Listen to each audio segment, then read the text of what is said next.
Capítulo 4. La organización de las células. En las postrimerías del siglo XVII, la invención del microscopio por Antony van Leeuwenhoek y su perfeccionamiento abrieron nuevos horizontes en el estudio del mundo viviente.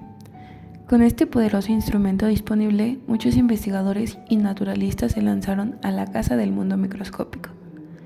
Así fue como el científico inglés Robert Hooke, usando un microscopio que él mismo había fabricado, notó que el corcho y otros tejidos vegetales estaban constituidos por pequeñas cavidades separadas por paredes. A estas cavidades las llamó células, cuyo significado es habitaciones pequeñas. Según consta en su publicación Micrografía en 1667. Sin embargo, el concepto de célula, que actualmente designa la unidad funcional y estructural en los seres vivos, fue resignificada en el sentido en que la concebimos actualmente unos 150 años después, cuando científicos alemanes desarrollaron los postulados de la teoría celular. En realidad, por aquellos tiempos, Hooke estaba interesado en las propiedades de los materiales, arena, nieve, corcho, y el poder del microscopio para revelar la estructura de la materia. Tal como lo planteaba en la mencionada publicación, este instrumento provocaba un cambio sustancial en el modo de estudiar la naturaleza. La verdad es que, hasta el presente, las ciencias de la naturaleza han sido, sobre todo, fruto de la actividad del cerebro y de la fantasía. Ya es hora de volver a la simplicidad y a la seguridad de las observaciones referidas a objetos y materiales directamente accesibles a la experiencia. Así, otros microscopistas, como el mismo Leeuwenhoek, el anatomista italiano Marcello Malpighi, desarrollaron un movimiento entusiasta de exploración del mundo vivo. Estas exploraciones eran apoyadas por asombrosos dibujos naturalistas que reproducían con gran precisión sus observaciones. Se otorgó a sus descubrimientos un tinte de objetividad, lo cual les valió rápidamente la aprobación de los naturalistas de la época. Sin embargo, aunque estas observaciones eran reproducibles y podían contrastarse, las interpretaciones que se hacían sobre ellas variaban según las concepciones de los observadores. Por ejemplo, quienes adherían a las ideas vitalistas y entendían a los organismos vivos como un todo integrado que se distinguía del mundo inanimado por la presencia de la fuerza vital, no podían concebir la posibilidad de reducirlos a un conjunto de pequeñas unidades microscópicas. Era el caso, por ejemplo, del médico y botánico inglés Nehemiah Greve, quien interpretaba que las unidades que se observaban correspondían en realidad al efecto producido por los tabiques que interrumpían una sustancia plástica continua constitutiva de los seres vivos. Por su parte, aunque tanto Hooke como el anatomista y naturalista suizo Albert von Haller o Malpighi las consideraban unidades, diferían entre ellos en cuanto a la interpretación de lo que observaban. Donde uno veía celdillas, los otros veían fibras o vesículas respectivamente. Esta dispersión de enfoques cambia sustancialmente en el siglo XIX cuando, al consolidarse las sociedades científicas, la ciencia se institucionaliza y las producciones dejan de pertenecer al plano de lo individual para formar parte de una empresa colectiva. La biología no fue ajena a este proceso. El ambiente intelectual de la época estaba abocado a la búsqueda de ciertas constantes en la naturaleza que permitieran elaborar marcos explicativos generales para los seres vivos. En este contexto, se constituyó un consenso en torno a la teoría celular postulada en 1839 por Matthias Jakob Schleiden y Theodor Schwann. El primero, a partir del estudio sistemático de las plantas, llegó a la conclusión de que la célula era la unidad fundamental de los vegetales. Por su parte, Schwann asumió que el desafío de encontrar esa misma unidad que proponía Schleiden en el mundo animal, luego de analizar una enorme variedad de tejidos animales, anunció su postulado. Todos los seres vivos, plantas o animales, consisten ya sea en células o en sustancias agregadas por células. Como se desprende de este breve recorrido histórico, si bien el perfeccionamiento del microscopio permitió que se realizaran observaciones más precisas y se obtuvieran resultados reproducibles con mayor fidelidad, este aspecto técnico no fue suficiente para asumir una nueva interpretación del mundo biológico. Era necesario un consenso en torno a una teoría que le diera un marco a la observación. En la actualidad, ¿puede considerarse que la célula es la base de todo estudio biológico? La pregunta por la naturaleza de la vida, planteada por Oparin, y que él intenta responder parcialmente al indagar acerca de sus orígenes, es también una pregunta sobre la constitución de los seres vivos. La idea de la célula como unidad estructural y funcional de los seres vivos es otra respuesta parcial a ella. En el capítulo anterior definimos a las células como sistemas organizados de un modo tal que les permite intercambiar materia y energía con el ambiente, producir descendientes similares a sí mismos y evolucionar. En este capítulo profundizaremos el análisis de la estructura y organización de las células eucariontes y las relacionaremos con algunos de los principales procesos que ocurren en su interior y los intercambios con su exterior. En la actualidad, la comunidad científica adscribe a los postulados de la teoría celular, que es una de las bases del conocimiento del mundo biológico. Pero en cuanto a la investigación científica, cabe preguntarse si la búsqueda de respuestas de los desafíos que plantean temas fundamentales en el ámbito de la salud, privilegiando la exploración de los niveles basales de la organización de la vida, como el celular, no podría estar limitado a la búsqueda de exploraciones alternativas que abarquen otros niveles de complejidad. Por ejemplo, en el estudio e investigación sobre el cáncer, los recursos financieros suelen ser mayores para aquellos grupos de investigación abocados a desentrañar los mecanismos que ocurren a nivel celular y molecular, que los destinados a investigaciones en niveles más complejos y abarcativos. A estos niveles de complejidad se puede acceder a través de estudios socioepidemiológicos que analicen, entre otros, los factores ambientales y culturales que permitan elaborar modelos tendientes a la prevención. De todos modos, no se trata de suplir ciertos tipos de estudios por otros, sino de construir marcos más amplios de interpretación en el caso de fenómenos complejos.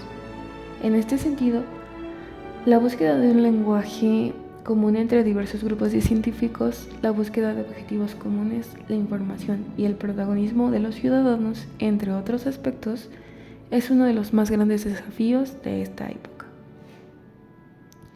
Tamaño, forma y organización de las células. La mayoría de las células del cuerpo de una planta o de un animal miden entre 10 y 50 macrómetros de diámetro. ¿Por qué razón no se encuentran células de tamaño mucho mayores? ¿Existe algún impedimento para el aumento de tamaño de las células? La principal restricción en cuanto al tamaño de las células es la que impone la relación entre su volumen y su superficie. Debe tenerse en cuenta que los intercambios con el ambiente se realizan a través de la superficie celular y que los materiales intercambiados deben difundirse por todo su volumen. Por ejemplo, el dióxido de carbono, los iones, los nutrientes que entran en una célula viva y los productos de desecho que salen de ella lo hacen atravesando la superficie de la membrana celular. Las sustancias que entran deben distribuirse por todo el volumen celular y las que salen provienen de cualquier punto de ese volumen. El metabolismo celular requiere que los materiales puedan intercambiarse a cierta velocidad, tanto para que ingresen sustancias en tiempos adecuados a las necesidades de su funcionamiento, como para que los desechos no se acumulen en el interior.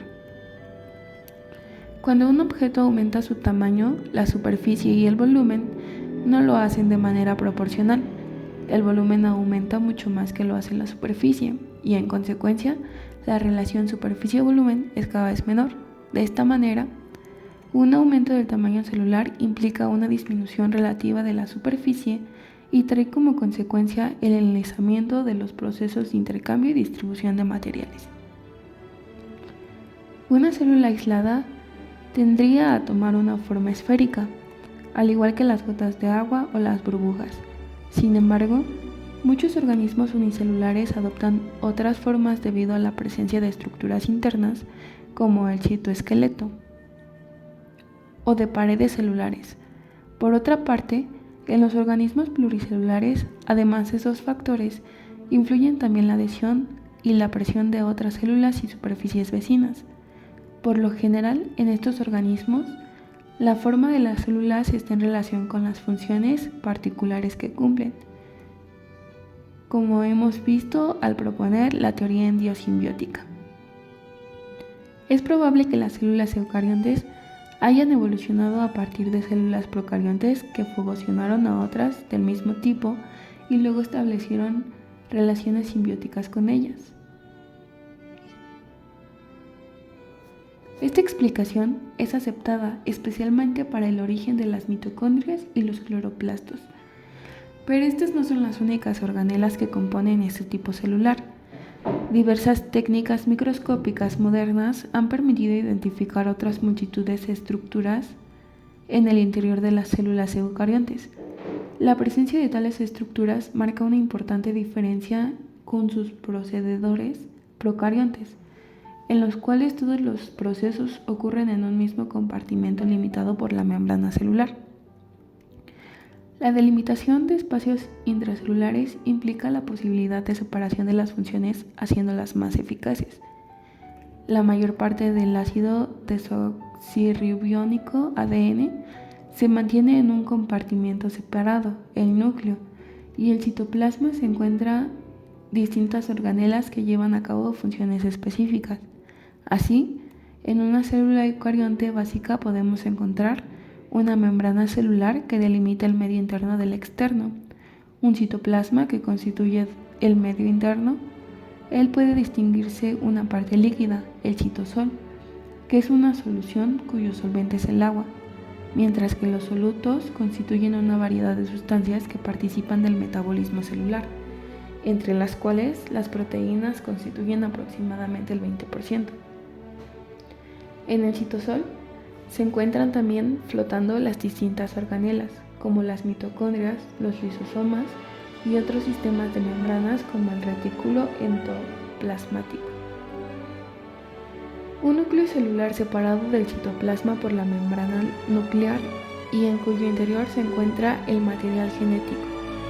Una diferencia fundamental entre las células animales y las vegetales, tomando como referencia el esquema de una célula básica, es que estas últimas poseen, además de la membrana plasmática, una pared celular que las rodea.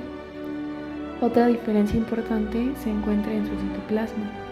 Además de las organelas básicas mencionadas, las células vegetales poseen cloroplastos y grandes vacuolas en el citosol, en las que se muestra el interior de una célula animal y de una célula vegetal típicas. A continuación, analizaremos estas estructuras, a las que presentaremos por separado para facilitar la explicación. Sin embargo, no debe perderse de vista que, desde un punto de vista sistemático, tanto las estructuras como las funciones interactúan permanentemente y que la mayor parte de las actividades celulares ocurren de manera simultánea. La célula analizada como un sistema abierto. Al concebir a la célula como un sistema abierto, estamos utilizando un modelo que hace hincapié en las interacciones del sistema célula con su entorno, el medio extracelular. De esta misma perspectiva, se la puede concebir como un sistema formado por sus subsistemas, cada uno de los cuales, a su vez, interactúa con su propio entorno constituido por el medio intracelular. Como todo sistema abierto, a través de sus interacciones, las células tienden a alcanzar el estado más estable compatible con las condiciones en que se encuentren. En estos estados, sus propiedades físicas y químicas se mantienen aproximadamente constantes en el tiempo. Si se produce una ligera perturbación una vez alcanzado este estado, el sistema tiende a revertirla mediante el restablecimiento de dicha estabilidad. A veces, la estabilidad implica un estado de equilibrio con el entorno. Por ejemplo, Un insecto tarde o temprano alcanza una temperatura corporal igual a la del medio externo. Sin embargo, los sistemas abiertos pueden alcanzar también estados estables ajenos del equilibrio, llamados estados estacionarios. Los mamíferos presentan un buen ejemplo de un sistema en estado estacionario, ya que mantienen una temperatura corporal aproximadamente de 30 grados Celsius, de manera independiente de la temperatura del ambiente exterior. Los límites de la célula. Cada célula es una unidad autónoma, relativamente independiente, que está inmersa en un universo de sustancias químicas con las que interactúa de múltiples maneras. Esa interacción condiciona sus respuestas y comportamientos. Aún estamos lejos de comprender totalmente cómo una célula se relaciona con su medio y con otras células. Sin embargo, la búsqueda constante de respuestas que nos permitan comprender los procesos involucrados en la comunicación entre las células y su entorno abre caminos nuevos y prometedores. En una célula, la superficie que separa el sistema del medio que lo rodea es la membrana celular o membrana plasmática, a través de la cual ocurre el intercambio de sustancias con el medio. Por lo tanto, resulta esencial para proveer los distintos tipos o especies químicas necesarios para los procesos metabólicos que ocurren permanentemente dentro de ella, y a la vez mantener su integridad. Al definir sus límites, esta estructura puede considerarse como una entidad diferente de su entorno, que regula el tránsito de sustancias de manera selectiva hacia afuera y hacia dentro de ella. En las células eucariontes, además de la membrana celular, hay otras membranas que separan los compartimentos internos, como las de las mitocondrias y los cloroplastos, a través de las cuales ocurren intercambios similares y que permiten mantener las características distintivas de cada estructura y del citosol. Un ambiente especial para las células, la matriz extracelular. A lo largo de la historia evolutiva, la presencia de proteínas de membrana capaces de establecer contactos con células semejantes probablemente haya contribuido a la formación de tejidos, dando lugar a organismos multicelulares. Las proteínas de membrana permiten la adhesión de las células entre sí y la consiguiente formación de un tejido específico. En los organismos pluricelulares, las células se encuentran rodeadas por el espacio extracelular que, en ocasiones, puede ser muy pequeño. Este espacio está ocupado por la matriz extracelular, que proporciona a las células un ambiente particular. La matriz está formada por proteínas fibrosas y por la sustancia fundamental, constituida principalmente por proteínas e hidratos de carbono asociados en distintas combinaciones. Las células, a través de estos últimos y las proteínas de sus membranas, interactúan con las proteínas y los hidratos de carbono de la matriz extracelular, lo que favorece así la adhesión entre células. La matriz, además, cumple un papel fundamental en el desarrollo de tejidos y órganos, ya que a través de ella se transmiten señales que influyen en el crecimiento y la reproducción celular. Profundizaremos el conocimiento de la composición y las funciones de la matriz extracelular en el capítulo 31. Por fuera de la membrana, la pared celular, una característica de las células vegetales. Como hemos expuesto previamente, una distinción fundamental entre las células animales y las vegetales es que solo estas últimas están rodeadas por una pared celular. Aunque la pared es una estructura rígida, no es estática, ya que su estructura porosa deja pasar a los materiales solubles que entran en contacto con la membrana plasmática. En este sentido, a pesar de que su estructura y composición son muy diferentes de la matriz extracelular de las células animales, sus funciones son muy similares. La pared celular interviene en las funciones relacionadas con la diferenciación de las células vegetales durante el crecimiento. En las plantas, el crecimiento ocurre fundamentalmente por alargamiento celular, un proceso en el que la célula agrega nuevos materiales a sus paredes. Sin embargo, no crece igual en todas direcciones. Cuando una célula vegetal se divide, se forma una capa delgada de material aglutinante entre las dos células nuevas, que constituye la laminilla media y mantiene juntas las células contiguas. Luego, cada célula vegetal constituye su pared celular primaria. A cada lado de esta laminilla, la pared primaria contiene principalmente moléculas de celulosa.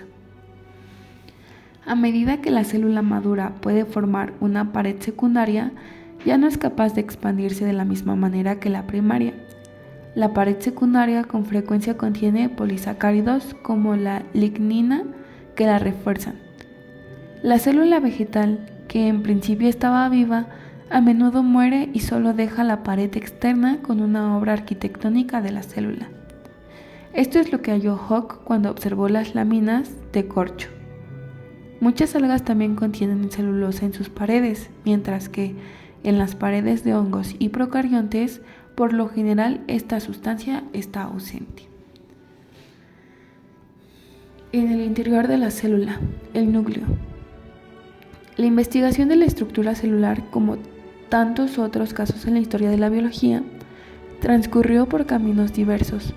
Por un lado, las limitaciones de los instrumentos y las técnicas de observación ofrecían a la vista una diversidad de estructuras que muchas veces eran atribuidas a engaños o artificios, derivados de la manera que se preparaban y se coloreaban las muestras. Por otra parte, las concepciones y los propósitos con los que los investigadores encaraban sus estudios también eran diversos y contribuyeron a la generación de varias líneas de investigación.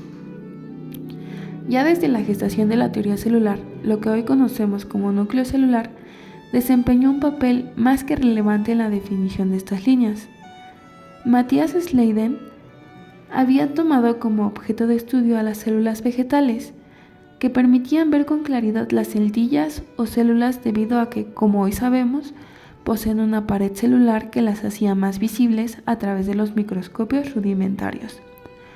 Luego de una enorme variedad de observaciones, llegó a establecer que todos los vegetales están formados por células. Además, como estaba interesado en los procesos de desarrollo, Schleiden observaba las células del interior de las semillas. No tardó en descubrir en ellas una especie de gránulos que le llamaron la atención, porque daban la impresión de ser núcleos a partir de los cuales se formaban las células en el embrión en desarrollo. Por esto los denominó citoblastos. Cito, que significa célula, y blasto, que significa germen. Cuando Theodor Schwann en 1837 observó las células vegetales que Schleiden le había mostrado, se empeñó en estudiar los tejidos animales con el ánimo de encontrar similitudes que le permitieran afirmar que también ellos estaban formados por células. El interés de Schwann, junto con otros científicos de la época, era encontrar argumentos para establecer un ente material, contrario a la fuerza vital, que permitiera definir lo vivo. En sus observaciones de tejidos animales, Schwann no siempre encontraba celdillas delimitadas por paredes, como en el caso de los vegetales, ya que las técnicas de la época no siempre permitían visualizar la membrana, por lo que sin duda observaba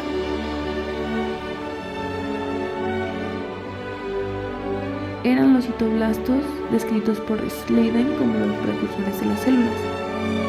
De este modo, luego del estudio de una infinidad de tejidos animales en los cuales se encontraba la presencia sin excepción de esas estructuras, Schwann formuló su teoría generalizándola de que todos los seres vivos están formados por células. Los gránulos o citoblastos no eran otra cosa que los núcleos celulares de las células eucariontes, que son fáciles de identificar mediante tinción. Los experimentos relatados en el recuadro 4.2 contribuyeron a establecer dos funciones fundamentales del núcleo. Recuadro 4.2. El papel del núcleo. El establecimiento de la teoría celular constituyó un gran impulso para que numerosos científicos se abocaran a profundizar el estudio de las células. Algunos Los más preocupados por el funcionamiento celular se centraron en el citoplasma, mientras que otros, interesados en el desarrollo de los organismos y en la formación de nuevas células en los embriones, focalizaron su estudio en citoblastos. Sin embargo, hacia 1850 las técnicas e instrumentos que se utilizaban no permitían observarlos a lo largo de todo el proceso de formación, y parecía que desaparecían y luego se volvían a formar. Solo entre 1870 y 1880, el perfeccionamiento de las técnicas de microscopía permitió un importante avance en el estudio del núcleo celular. Una de las observaciones microscópicas más importantes fue realizada por un embriólogo alemán, Oskar Hertwig, quien estudiaba el fenómeno de la fecundación utilizando en sus investigaciones óvulos y esperma erizos de mar. Estos animales producen óvulos y espermatozoides en gran cantidad y los liberan al medio acuático donde ocurre la fecundación.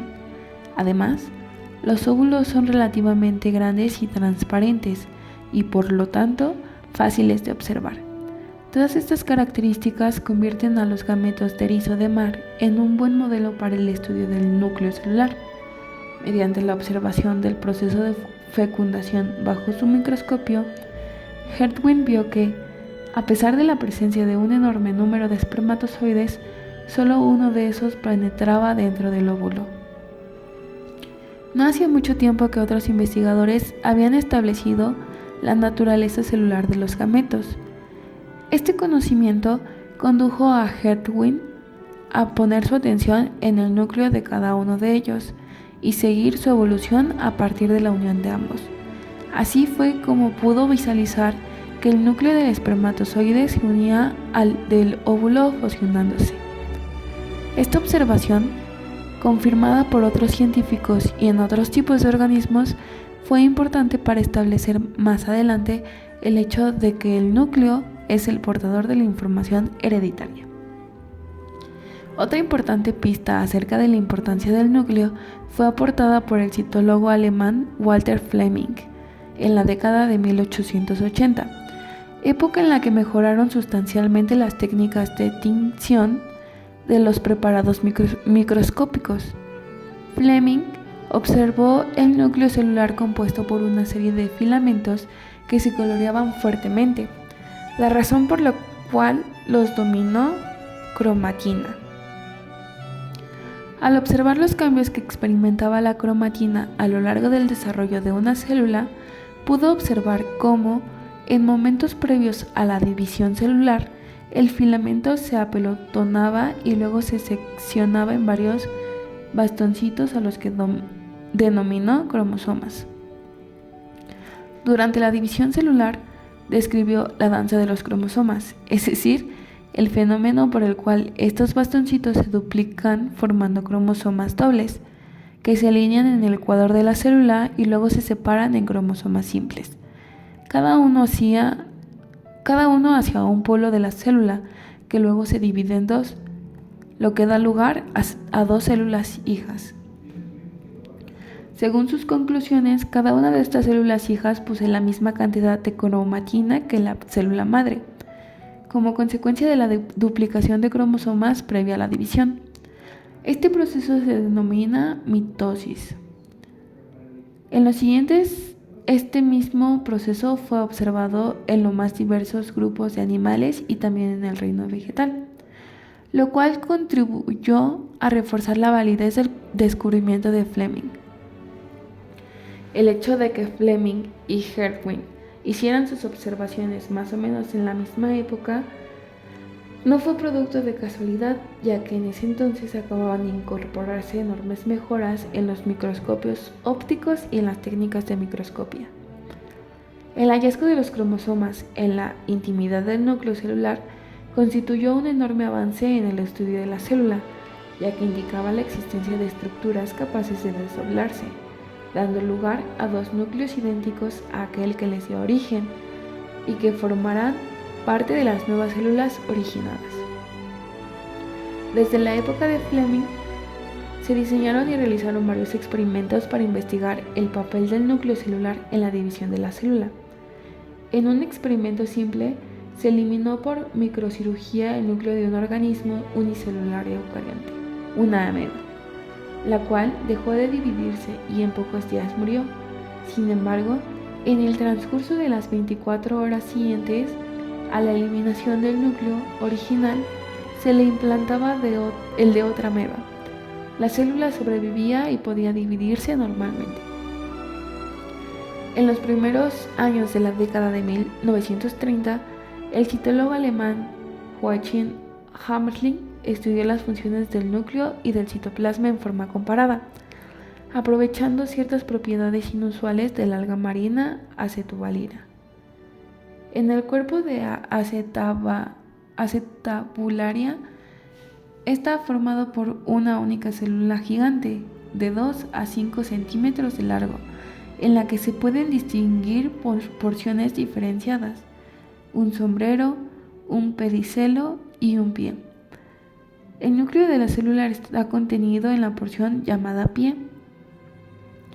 Para estudiar el papel del núcleo en la regeneración de las estructuras de la célula que compone estos individuos, Hammerling aprovechó la existencia de dos especies diferentes de acetabularia cuyos sombreros se distinguen fácilmente: Acetabularia mediterránea, que tiene un sombrero compacto en forma de sombrilla, y Acetabularia granulata, que tiene un sombrero con estructuras con forma de pétalo.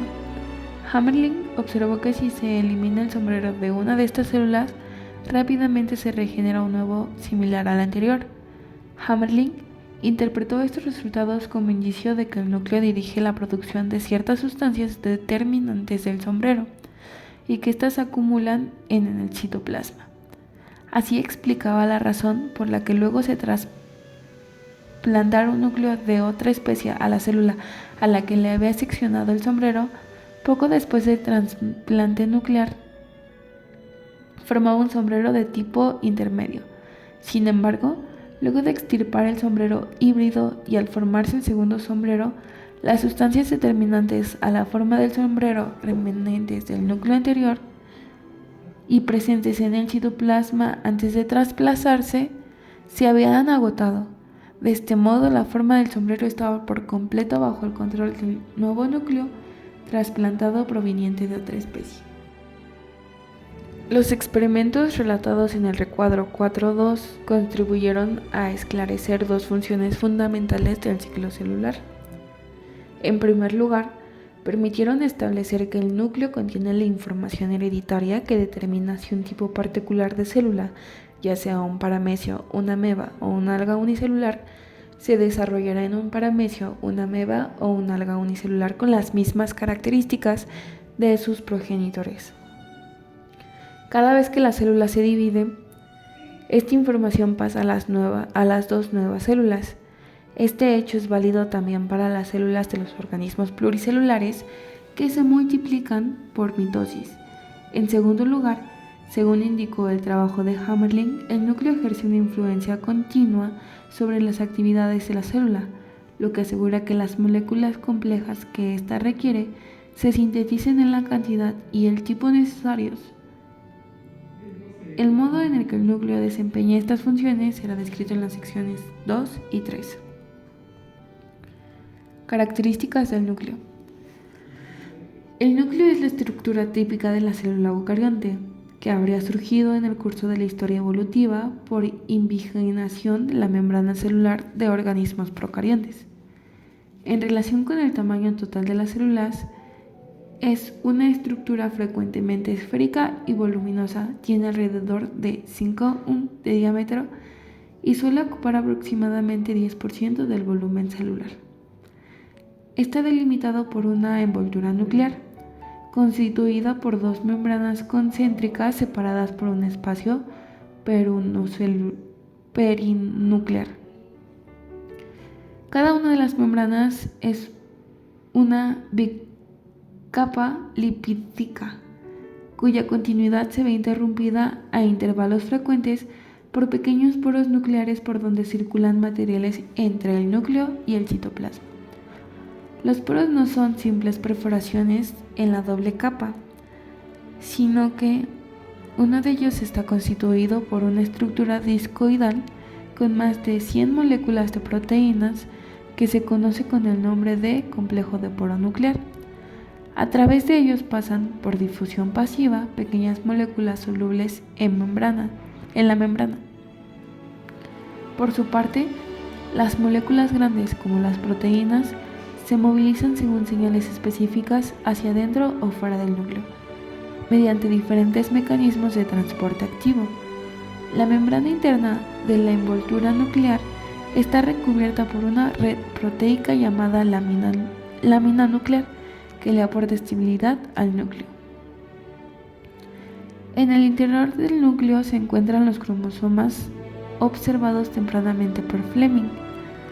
La dilucidación de su estructura química llevó prácticamente un siglo, desde que el biólogo y médico suizo Friedrich Miester aisló por primera vez una sustancia a la que denominó nucleína, hasta que se estableció que ésta se encuentra formada por ácidos nucleicos y proteínas. Actualmente, sabemos que los cromosomas de las células eucariontes están formados por moléculas de ADN que portan la información hereditaria, unidas fuertemente a proteínas. Un grupo de estas proteínas se denomina histonas no histónicas. Son de tipo regulatorio. Al conjunto formado por las hebras de ADN y proteínas se le denomina cromatina, y es lo que se observa como una maraña de hilos delgados cuando la célula no se está dividiendo. Durante el proceso de división celular, la cromatina se condensa formando los cromosomas que se hacen visibles como entidades independientes. Cuando la célula aún no se está dividiendo, además de la cromatina, en el núcleo celular se observa un cuerpo de tamaño considerable, el nucleolo, que cumple un papel muy importante, ya que en él se constituyen las estructuras denominadas ribosomas, que participan en la síntesis de proteínas. El nucleolo consiste entonces en ADN, RNA, en procesos de síntesis y proteínas que se observan en forma más densa en el microscopio electrónico. No tiene envoltura membranosa, su tamaño se correlaciona con su nivel de actividad. En las células que tienen una alta tasa de síntesis de proteínas y, por lo tanto, un requerimiento de muchos ribosomas, los núcleos tienden a ser grandes y pueden presentar el 20 al 25% del volumen total del núcleo. En las células menos activas, estos son mucho más pequeños. Entre el núcleo y la membrana celular, el citoplasma. Como hemos visto en los experimentos realizados por Hammerling en 1930 con el alga acetobalarina, lo indujeron a pensar que la actividad celular estaba regulada desde el núcleo a través de algún tipo de sustancia que pasaba al citoplasma y permanecía por un tiempo en él, expresando las instrucciones de manera hereditaria. Pero las ideas acerca de que el citoplasma tiene un papel fundamental en el funcionamiento celular son más antiguas y datan de la época en que se gestó la teoría celular. Recordemos que, en aquellos tiempos, parte del debate rondaba en torno a la posibilidad de asignar lo vivo a alguna entidad material que pudiera representarlo. La escasa importancia que esta teoría les había dado en sus orígenes a las membranas celulares hizo que la mayor parte de la atención se centrara en el núcleo y en lo que por aquellos tiempos se denominaba protoplasma, al que se le consideraba la base física de los fenómenos biológicos. Pero los estudios sobre el citoplasma tomaron un verdadero impulso a partir de la década de 1880, especialmente a partir de la mejora en los métodos de tinción de los preparados microscópicos. Estos métodos permitían teñir de manera diferencial a distintos componentes.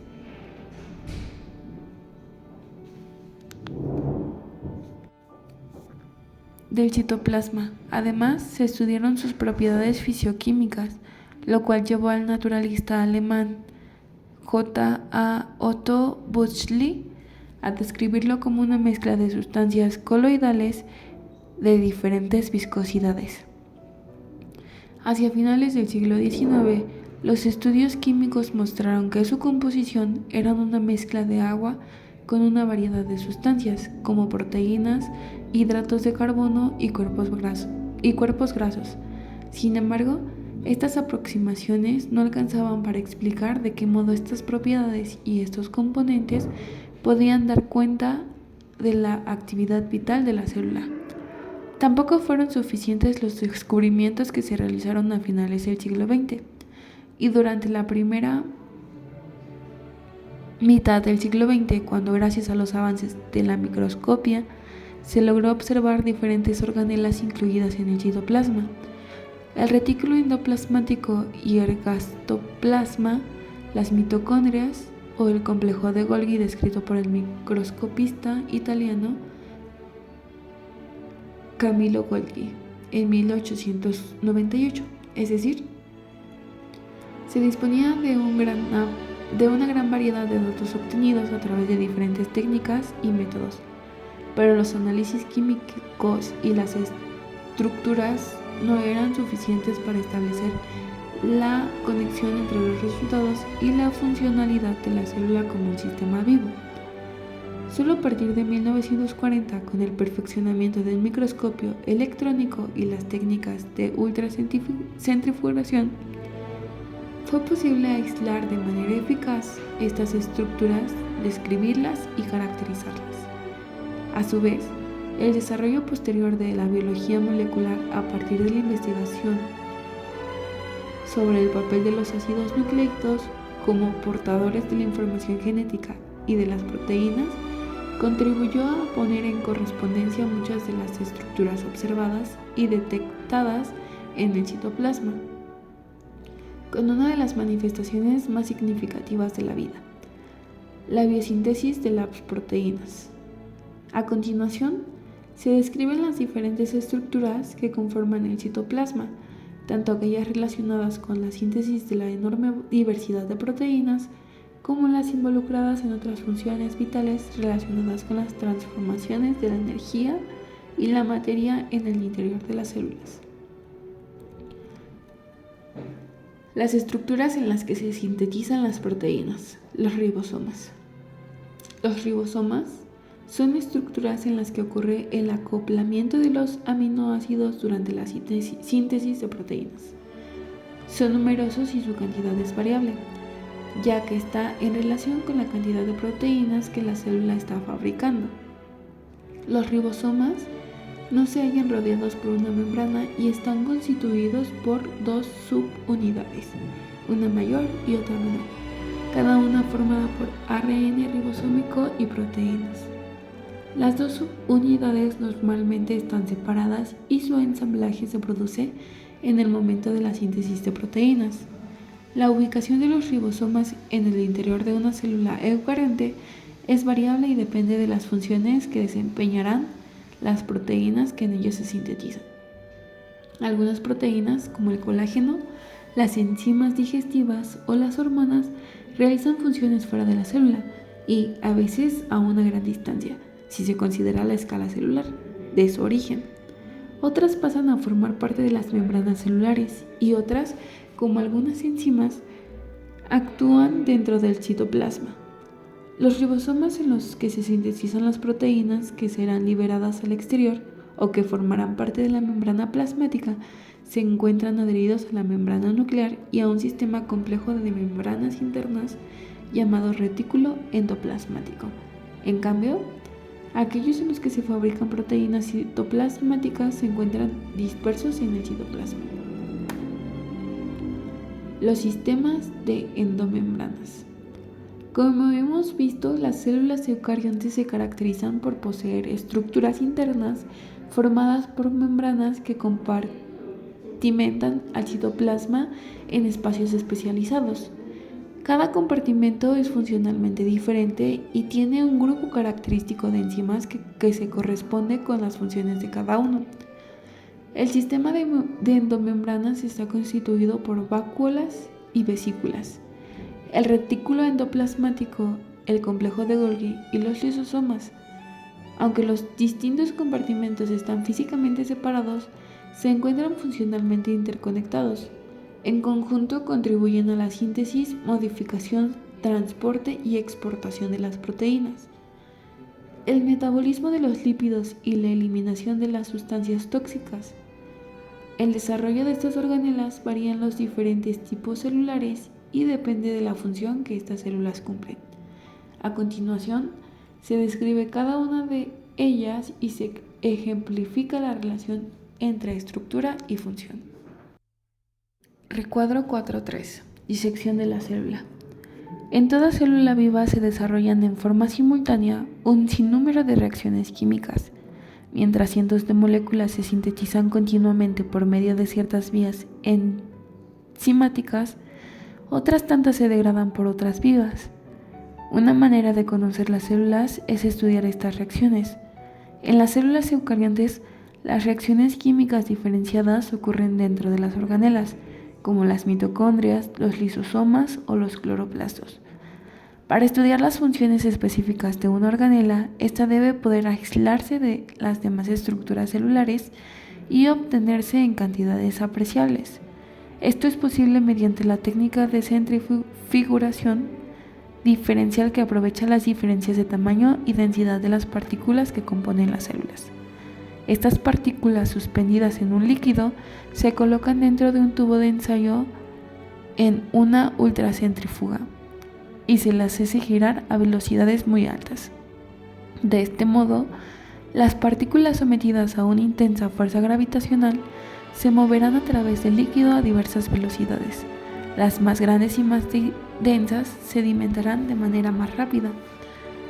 Así, si se gira células previamente fragmentadas a las velocidades apropiadas, se pueden obtener fracciones purificadas de sus estructuras subcelulares, como mitocondrias, núcleos y membranas intracelulares. Tenemos una serie de dibujos en nuestro libro y vamos a leerlo por partes. Como número 1, se corta finamente un tejido como el del hígado. 2. Se muestran suavemente en un tubo de vidrio con solución de sacarosa isotónica con respecto al fluido intracelular para romper las células. 3. Se obtiene así una suspensión de organelas celulares. 4.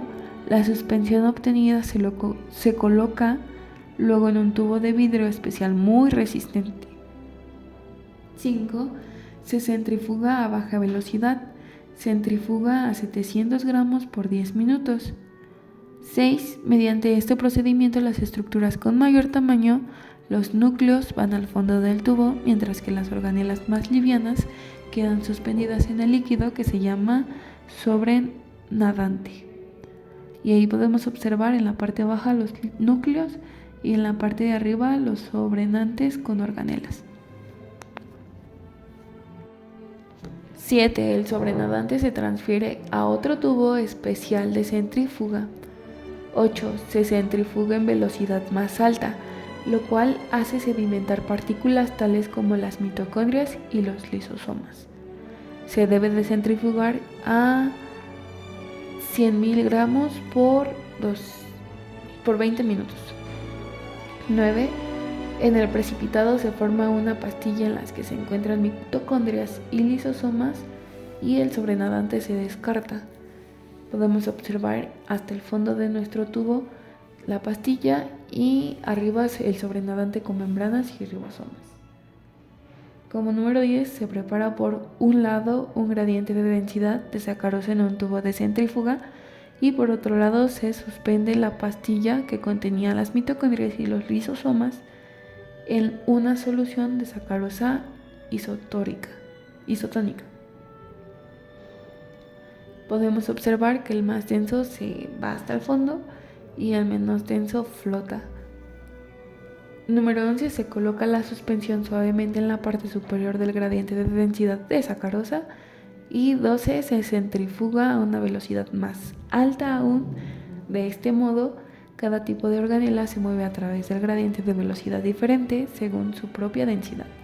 Y se debe de centrifugar a 120.000 gramos por 8 horas.